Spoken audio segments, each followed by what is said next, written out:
On another matter, I'd like to speak briefly on a practice in our nation's courts that has confounded administrations of both parties with increasing frequency over the past decade.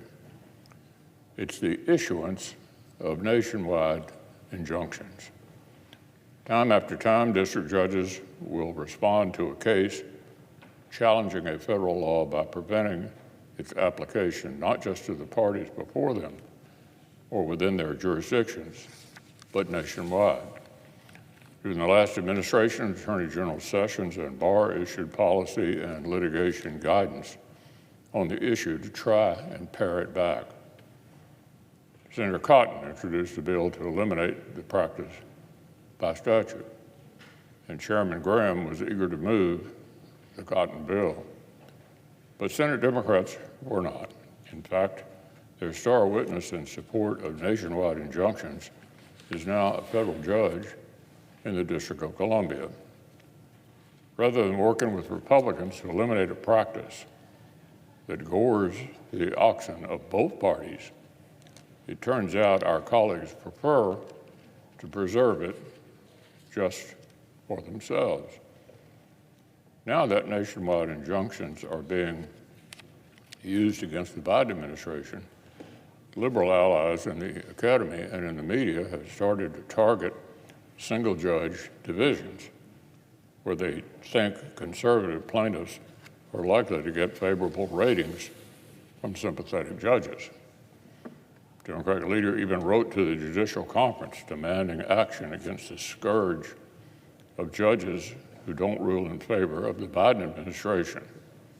In other words, he urged the conference to keep the injunctions and just restrict the access to conservative judges.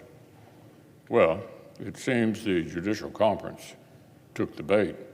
On Tuesday, they instructed district courts to assign all cases seeking to invalidate state or federal law randomly across the district in which they were brought.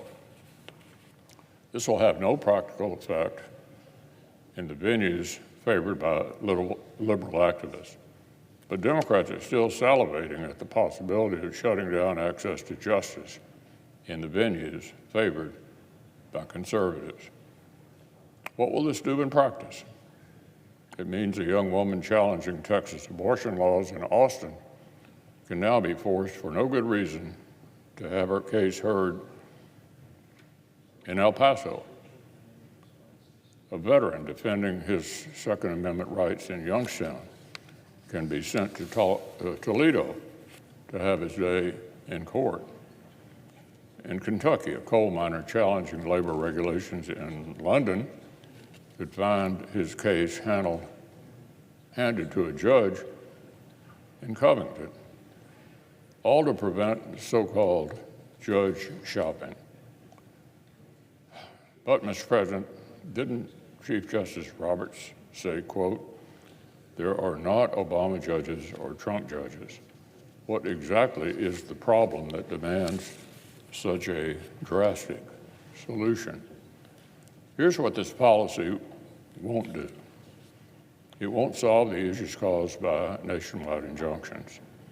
If Democrats are right about the practical effects of this policy, any remaining incentive they have to work with Republicans on this issue will vanish. Nationwide injunctions for me, but not for thee. And needless to say, if Republicans see a federal judiciary that is using its procedural independence to wade into political disputes, any incentive we may have to defend the procedural independence will vanish as well. This was an unforced error by the Judicial Conference. I hope they will reconsider, and I hope district courts throughout the country will instead weigh what is best for their jurisdictions, not half-baked guidance that just does Washington Democrats' bidding.